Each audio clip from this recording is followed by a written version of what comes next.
Le beau de mon enfance, c'est vraiment mes parents.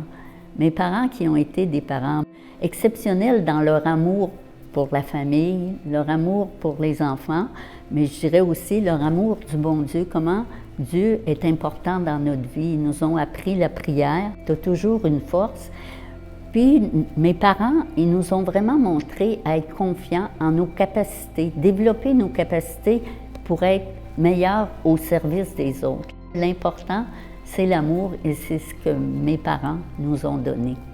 Pour moi, les enfants, même toutes petites, dans la rue chez nous, à Plessisville, on m'appelait la mère aux petits. Ça a toujours été dans ma vie important, les enfants. Justement, pour la physiothérapie, je ne connaissais pas beaucoup. Je suis dans la première promotion à l'Université de Montréal, mais c'est qu'à un moment donné, il y avait une revue carrière pour nous montrer les différentes options, métiers, professions. Alors j'ai dit, c'est ce que je veux faire, je veux être physiothérapeute. Puis après, j'ai été ostéopathe pour compléter, pour aller encore plus loin dans les soins à donner. À un moment donné, on a eu besoin en Amérique latine d'une thérapeute parce qu'il y avait énormément de...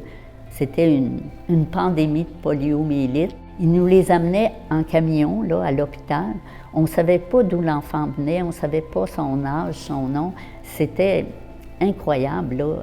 Mais quand tu arrives à aller chercher le sourire d'un enfant parce que tu l'amènes à utiliser ses bras, ses jambes, bien, c'est extraordinaire. Alors, à un moment donné, j'ai décidé de faire une demande pour adopter un enfant.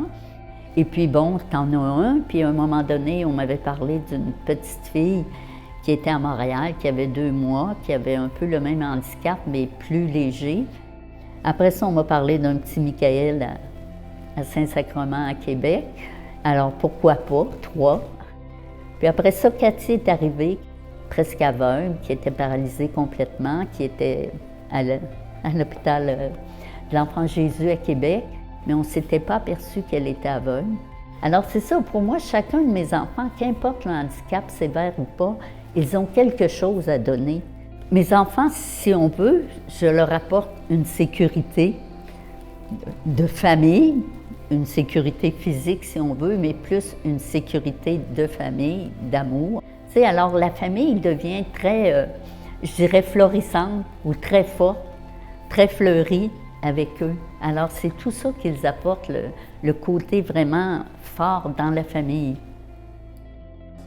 Bien, Bellechasse, on est arrivé parce qu'une amie de ma sœur, agent d'immeuble, avait vu la maison ici. Quand je suis arrivée ici, bon, je suis tombée en amour avec l'endroit. C'est merveilleux, puis la campagne, c'est fantastique. Puis déjà, on sentait un accueil, je dirais, presque inconditionnel. Tout s'est fait tellement, là, avec l'aide de chacun et chacune. C'était incroyable, là. Je suis heureuse, je fais ce que j'aime, etc. Mais c'est à cause des retombées. Il y a beaucoup de gens qui me reviennent après, et puis parce qu'ils ont entendu un petit mot, ou parce qu'ils m'ont vu avec un enfant, et ça vient les chercher, puis ça vient les faire avancer. Et puis entre deux, ils ont vu une émission où j'avais été, et puis ils m'ont appelé, ils ont dit « on va aller vous voir, mais on a décidé d'adopter notre enfant ». Alors pour moi, je ne peux pas dire non parce qu'on ne sait jamais quand ça peut avoir des retombées agréables pour des personnes. C'est très important.